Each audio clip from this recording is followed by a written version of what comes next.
நம்ம MDM-ஓட double suspension power வீடர் எப்படின்னு இருக்கு இப்போ? தம்பி என்னப்பா மிஷின் கொடுத்தீங்க, வெளியே தலை காட்ட முடியலையாப்பா. ஆனால் பழைய வீடரோட இந்த சஸ்பென்ஷனோட வீடர் மைலேஜ் எப்படின்னு இருக்கு? இந்த சஸ்பென்சர்னால வந்து 20-30% பெட்ரோலு. தம்பி இந்த 2 சஸ்பென்சர் கொடுத்துருக்கிறீங்களே, இது என்ன ஆகுது தெரியுமா உனக்கு? இன்னைக்கு இந்த வீடியோவில் எதை பற்றி பார்க்க போகிறோம்னா, நம்ம MDM-ஓட காவேரி டபுள் சஸ்பென்ஷன் வீடியோ தான் பார்க்க போகிறோம். எப்போதும் போல் நாங்களே நல்லா இருக்குன்னு சொல்லணும்னு மட்டும் நினைக்காதீங்க. இன்னைக்கு இந்த பவர் வீடரை வாங்கி 1 வருஷமாக ஃபீல்டில் ஒர்க் பண்ண ஒரு ரியல் கஸ்டமர்கிட்ட தான் பேச போகிறோம். அதுவும் இது ரொம்ப ஸ்பெஷலான வீடியோங்க. ஏன்னு கேட்டிங்கன்னா, நம்ம கிட்ட இதே கஸ்டமர் 4 வருஷத்துக்கு முன்னாடி சஸ்பென்ஷன் இல்லாத மாடலை வாங்கி அவங்க 4 வருஷம் யூஸ் பண்ணியிருக்காங்க. அதனால இப்போ அவங்க கிட்ட இதோட கம்பேரிசன், அதையும் கம்பேரிசன் வச்சு நம்ம பேச போகிறோம். வாங்க வீடியோக்குள்ளே போகலாம்.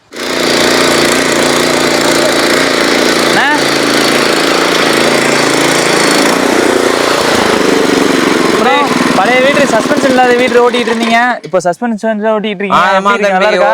அருமையா இருக்கு தம்பி. 4 வருஷமா நம்ம அந்த மிஷினை யூஸ் பண்ணிட்டீங்க வித்தவுட் சஸ்பென்ஷனை. இப்போ இதையும் வாங்கி யூஸ் பண்ணிட்டீங்க.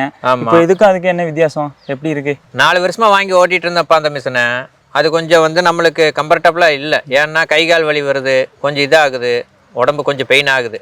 இந்த சேக்கப்ஸரோட வாங்கி ஓட்டுறதுனால நம்மளுக்கு அந்த வழியெல்லாம் தெரியறதில்ல. எவ்வளவு நேரம் ஓட்டினாலே டயர்டு தெரிய மாட்டேங்குது. சூப்பர்ண்ணா. அப்புறம் இதை வச்சு இப்போ ஓட்டும் போது பெர்ஃபார்மன்ஸ்லாம் எப்படி இருக்கு? களிமண் காடு அந்த மாதிரி முள்ளு காடு அப்படிலாம் எப்படி இருக்கு? இந்த களிமண் காடு, செம்மண் காடு, கல்லுக்காடு எல்லாத்துலேயும் இந்த மிஷின் நான் ஓட்டிட்டுன்னு பார்ப்போம். எல்லாத்துக்கும் வந்து சேக்கப்ஸரோட நல்லா இருக்கு. பெயின் எல்லாம் எதுவும் வர்றதில்லை, எந்த பிரச்சனையும் இல்லாம அந்த மிஷின்ல விட பெட்டரா இருக்குது தம்பி. இந்த சஸ்பென்சர் இருக்கிறனால இந்த வெல்டிங் எல்லாம் வந்து நம்மளுக்கு விடுறதில்லை. இது வந்து அடிக்கடி அந்த மிஷின்ல வந்து விட்டு நான் கொண்டு போய் வெல்ட் அடிச்சுட்டு இருந்தேன். இப்போ இந்த சஸ்பென்சர் இருக்கிறனால அந்த வெல்டிங் பிரச்சனை இப்ப இல்ல. சரியா? அதுக்கப்புறம் மறுபடி நம்ம உடம்பு பெயின் ஆகிறது இல்ல.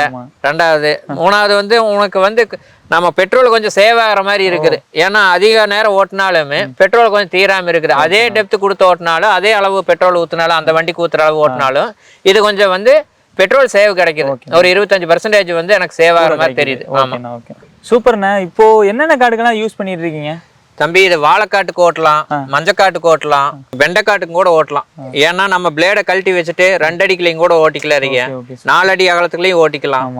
சரியா? எல்லா இதுக்கும் பர்பஸ் பண்ணிக்கலாம். நல்லா இருக்குது, பர்ஃபார்மன்ஸ் வந்து நல்லா இருக்குது. சரி, ஒரு சந்தேகம். இப்போ சொல்லுப்பா. இப்போ பவர் வீடர் 4 வருஷத்துக்கு வாங்குறதுக்கு முன்னாடி என்னென்ன சிரமம்லாம் இருந்துச்சு? இப்போ இது வாங்கினதுக்கு அப்புறம் உங்களுக்கு என்னென்ன பிரச்சனை தீர்ந்துருக்கு தம்பி? இப்போ வந்து இந்த பவர் வீடர் வாங்குறதுக்கு முதல்ல பெரிய வண்டி விட்டு ஓட்டணும். அதுக்கப்புறம் வந்து ஆளுகளை கூப்பிடணும்.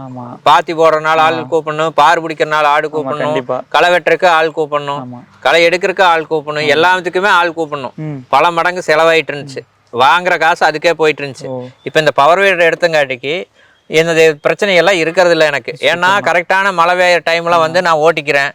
வந்து டிராக்டர் வந்து வர்ற போது காடு காஞ்சி போயிடும். இது இருக்கிற போது நான் அந்த டைமுக்கு ஓட்டிக்குவேன். என்ற பிரச்சனையை அப்பவே முடிச்சுக்குவேன். ஏன்னா களை எடுக்கிறதா இருந்தாலும் நான் ஓட்டுனா களை எடுக்கிறது சீக்கிரம் பில்லு வராது. எனக்கு அதையே வந்து செலவு கம்மியாகுது. இதுல இருந்து ஒரு 75% வந்து இந்த மிஷின் வாங்கின முடி எனக்கு வந்து ஆளுகளுக்கு கொடுக்குற காசு மிச்சமாகுது. நீங்களே ஓட்டிக்கிறீங்க? நானே ஓட்டிக்குவேன். எல்லா வேலையும் நம்மளே பாத்துக்கலாம். ஒன்றும் பிரச்சனை இருக்காது. 4 அடிக்குள்ளேயே ஓட்டிக்கலாம், 2 அடிக்குள்ளேயே ஓட்டிக்கலாம், 3 அடிக்குள்ளேயே ஓட்டிக்கலாம். நம்ம எந்தெந்த பயிர் போடுறோமோ அதுக்குள்ள ஓட்டிக்கலாம். கத்திரிக்காடு, வெண்டைக்காடு, வாழைக்காடு எல்லாத்துலயுமே நான் ஓட்டிக்கலாம். அதுகளுக்கெல்லாம் ஆள் விட்டு களை எடுக்க வேண்டிய அவசியம் இல்லை. இப்ப வந்து இந்த மிஷின் வந்தங்காட்டிக்கு இப்ப 5 சென்ட்டுக்குள்ளேயும் கூட நான் விவசாயம் பண்றேன். 5 சென்ட்டுக்குள்ள வந்து தக்காளி போட்டுக்கலாம், ஏதாவது கீரை செடி போட்டுக்கலாம்.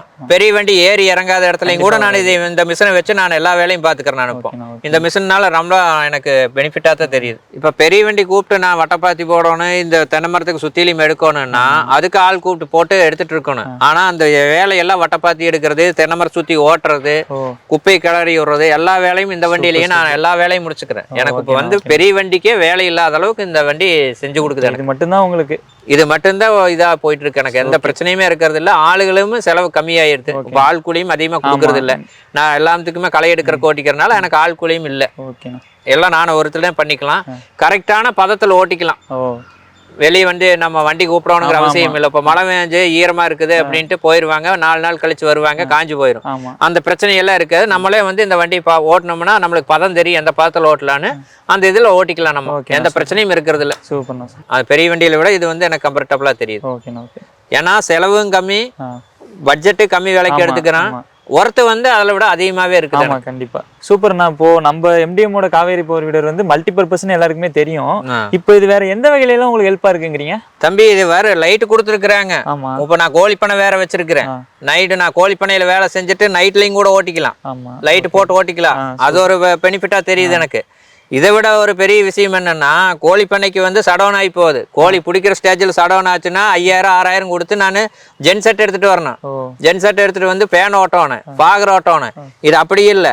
இதில் வந்து அட்டாச்மெண்ட் கொடுத்துருக்குறாங்க. அந்த அட்டாச்மெண்ட்டை வச்சு நான் வந்து மேலே வந்து ஸ்ப்ரே பண்ணிக்கிறேன். கோழிக்கு வந்து வெயில் தாக்கம் வர்றதில்லை, கூலிங்காகவே இருக்குது. தம்பி இதுல இன்னொரு பெனிஃபிட் வேற இருக்குது, அதை சொல்ல மறந்துட்டேன். இது வேற சின்ன ட்ரேலி ஒன்று கொடுக்குறாங்க. அந்த ட்ரேலி கொடுத்தாச்சுன்னா கோழி தீவனம் இந்த அடுத்த இடத்துக்கு கொண்டு போகலாம். கோழி கறி எடுத்துட்டு வரணும், கறி போடுறதுக்கு சூடு பண்றதுக்கு அந்த கறி மூட்டையும் கூட இதுல எடுத்துக்கலாம். இப்போ தேங்காய் மட்டையை எடுத்து போட்டுக்கலாம். தேங்காய் போட்டா எடுத்துட்டு போய் ஒரு இடத்துல குட்டு சேர்த்திக்கலாம். இதுக்கு எல்லாத்துக்கும் அந்த ட்ரேலி வேற யூஸ் ஆகுது. அப்ப இது ஒரு பெரிய டிராக்டரவே வந்து இது முடிக்கிற அளவுக்கு நல்லா கொண்டு வந்துட்டாங்க. இதை வச்சு எல்லா வேலையும் பாத்துக்க, இதை வச்சு எல்லா வேலையும் A to Z அத்தனை வேலையும் பாத்துக்குது. பெரிய வண்டியே உள்ள கூப்பிடுறது இல்லை. அந்த அளவுக்கு நம்ம ஒரு 3 ஏக்கரா இருக்கிறவங்களுக்கு இந்த வண்டி ரொம்ப நல்லா இதா இருக்குது. ஆமா தம்பி, அதை விட இன்னொரு விஷயம் இருக்குது. இப்ப வந்து மினி டிராக்டர் வச்சு ஓட்டி பார்த்தோம். அதனுடைய டெப்த்ல விட இதனுடைய டெப்த் வந்து நல்லாவே கீழே இறங்குது.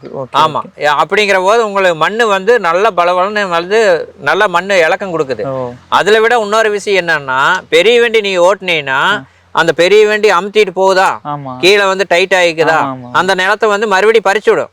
ஆனா இந்த வண்டி அவ்வளவு வெயிட் கிடையாது. நீ எந்த அளவுக்கு வந்து போகுதோ அந்த அளவுக்கு ஆழம் போகுது, அந்த அளவுக்கு மண்ணு வந்து பொகுப்பு இருக்குது, இலக்கம் கொடுக்குது. இலக்கம் கொடுக்குற பயிர்களே நல்லா வருது. இது அதனுடைய பெனிஃபிட் வந்து நல்லாவே இருக்குது. அப்புறம் இந்த மிஷின்ல சஸ்பென்ஷனை தவிர உங்களுக்கு வேற என்ன பிடிக்கும்? சஸ்பென்சர் தவிர்த்து மறுபடியும் வந்து ஒரு இது கொடுத்துருக்காங்க வேற, சேஃப்டி லாக்கர். இந்த லாக்கர் வந்து நல்லா இதா ஒரு பெனிஃபிட்டா தெரியுது. குழந்தைகளும் கூட ஓட்டிக்கலாம். பிடிச்சாச்சுன்னா போகுது, விட்டாச்சுன்னா நிக்குது. அது எந்த பிரச்சனையுமே யாருக்குமே வர்றதில்ல. வீட்டுல சம்சாரம் ஓட்டிக்கிறாப்புல, குழந்தையும் ஓட்டிக்கிறாப்புல, பாப்பா 10வது தான் படிக்கிற அந்த பாப்பா ஓட்டிக்குது. எந்த பிரச்சனையும் இல்ல. அதுக்கு தகுந்த மாதிரி அட்ஜஸ்ட்மெண்ட் வேற இது ஒன்று இருக்குது. இந்த அட்ஜஸ்ட்மெண்ட்டுமே வந்து ஏத்திக்கலாம் இறக்கலாம், எல்லாமே பெனிஃபிட்டா தான் இருக்குது. நல்லா இருக்குது, ஒன்றும் பிரச்சனை இல்லை. சரி ஓகேண்ணா. இப்போ வந்துட்டு சஸ்பென்ஷன் வாங்கலாமா வேணாமான்னு ஒரு டவுட்ல இருப்பாங்க விவசாயி. அவங்களுக்குலாம் நீங்க என்ன சொல்லலாம்னு இருக்கீங்க? தம்பி நம்ம வந்து இது வரைக்கும் ஓட்டின பொறுத்தளவு சஸ்பென்சர் மிஷின் நல்லாத்தான் இருக்குது, எந்த பிரச்சனையும் இல்லை. தாராளமா வாங்கி ஓட்டலாம். சரியா? இது கல்லு காட்டுக்குள்ளேயும் ஓட்டிக்கலாம், களிமண் காட்டுக்குள்ளேயும் ஓட்டிக்கலாம், செம்மண் காட்டுக்குள்ளேயும் ஓட்டிக்கலாம். இதை ஓட்டி பார்த்தாங்கன்னா மறுபடியும் வந்து ஒரு மிஷின் எடுத்துட்டு போவான். அந்த அளவுக்கு ஒரு பெனிஃபிட்டா தெரியும். தம்பி என்னால வெளியவே தலை காட்ட முடியல, அந்த அளவுக்கு எனக்கு டார்ச்சர் வருது. ஐயோ எதுக்குண்ணா? ஏன்னா கேக்குறியா, இந்த மிஷின் எடுத்துக்கூடன்னு எனக்கு போன் மேல போன் பண்ணிட்டு இருக்கிறாங்க. ரெக்கமெண்ட் வந்து அந்த அளவுக்கு போயிட்டு இருக்குது. என்னடா சொல்றீங்க? ஆமா தம்பி, அந்த அளவுக்கு போன் காலுக்கு வந்துட்டு இருக்குது. என்னால வேலை வெட்டி எதுவும் செய்ய முடிய மாட்டேங்குது. இதை விட இன்னொரு விஷயம் நடக்குது தம்பி. பக்கத்துல இருக்கிறவங்க எடுத்துட்டு போய் அவங்க சேஃப்டி எல்லாம் பார்த்துட்டு அவங்க எடுத்துட்டு போய் ஓட்டிக்கிறாங்க. எனக்கு வாடகை வந்துருது. மணிக்கு இவ்வளவுன்னு 500 ரூபாய்னு கோட் கொடுத்துறாங்க. ஒரே கல்ல 2 மாங்க. எந்த பிரச்சனையும் இல்ல. மிஷினுக்கு வந்து நீ ஆயில் மட்டும் கரெக்டா ஊத்திட்டு இருந்தேன்னா சரி, மீறி எந்த வேலையும் நீ அதிகமா பண்ணணுங்கிற அவசியமே இல்லை. ஆமா, மெயின்டெனன்ஸுமே ஃப்ரீயா இருக்கு உங்களுக்கு. மெயின்டெனன்ஸ் வந்து இதுல அதிகமா மெயின்டெனன்ஸ் வர்றதில்ல. நீ oil, engine oil, gear oil வந்து ஒழுக்கமா மாத்தினாலே போதும். அது மாத்த தெரியாம தான் வந்து இன்ஜின் சேஸ் பண்ணி கொண்டு வந்து வண்டி சரியில்லைன்றாங்க. ஆனா இது ரெண்டையும் மாத்தினால நீ பிளேடு வந்து 130 மணி நேரம் ஓட்டலாம். அந்த அளவுக்கு வந்து இதனுடைய பெனிஃபிட் இருக்குது. சர்வீஸும் பிரச்சனை இல்லை தம்பி. எல்லாம் வந்து எனக்கு வந்து எத்தனை மிஷின் எடுத்து கொடுத்துருக்கிறேன். போயாச்சுன்னா வந்து நல்லா ரெஸ்பான்ஸ் பண்றாங்க, வந்து பண்ணி கொடுத்துட்றாங்க. அப்படி இல்லைனாலும் கம்பெனில இருந்து எனக்கு கூப்பிட்டுறாங்க, சொல்லியாச்சுன்னா உடனே பண்ணி கொடுத்துட்றாங்க. எந்த பிரச்சனையும் இல்லை. நல்லா இருக்கு. சரி, ரொம்ப நன்றி. நான் இவ்வளவு நேரம் எங்களுக்காக டைம் ஒதுக்கி எங்களுக்காக இந்த மிஷினை பத்தி சொல்லி எனக்கு தெரியாத விஷயத்து வரைக்கும் நீங்க சொல்லிட்டீங்க. ரொம்ப நன்றிண்ணா. ரொம்ப நன்றி தம்பி. ஓகேண்ணா. இதே போல வேற எந்த மிஷினோட ஃபீட்பேக் உங்களுக்கு வேணும்னு நினைக்கிறீங்களோ கமெண்ட் பண்ணுங்க. நான் அதே ஃபீல்ட்ல இருந்து உங்களை சந்திக்கிறேன்.